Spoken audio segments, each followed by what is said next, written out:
And while Iran has once again tightened its grip on one of the world's most critical oil arteries, the Strait of Hormuz. And just a day after declaring it open, Tehran has reversed course. It has accused the United States of betrayal and escalating tensions in an already volatile region. With the global energy flows at stake and diplomacy hanging by a thread, the situation is rapidly unraveling. Here's our report on it. Take a look.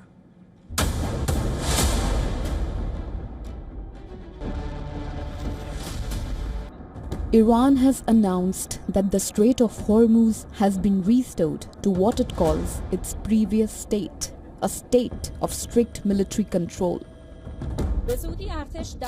In a statement released through state-backed media, Iran's military said the waterway is now under the full management of its armed forces, effectively signaling a return to heightened restrictions on global shipping.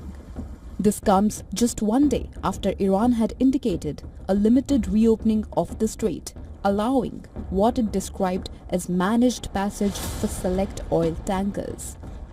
But that window was short-lived.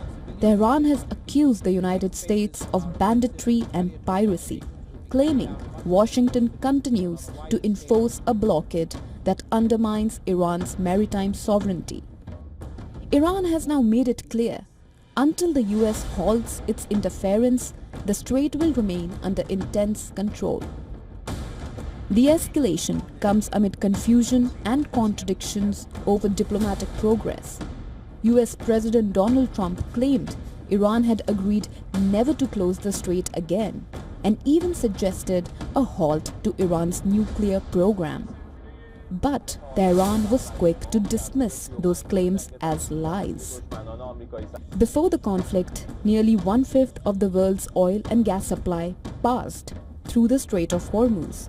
Any disruption sends shockwaves through global markets. And we are already seeing the impact.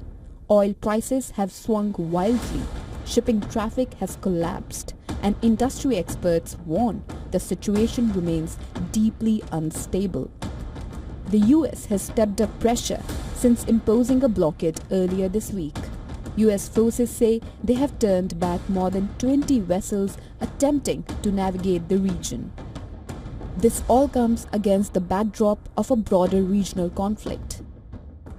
Iran had previously mined parts of the waterway and targeted tankers, triggering a sharp drop in shipping traffic by as much as 90%. At one point, nearly 100 ships a day passed through this corridor.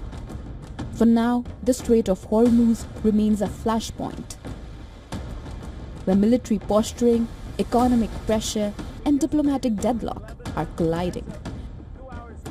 Bureau Report, WION World is One.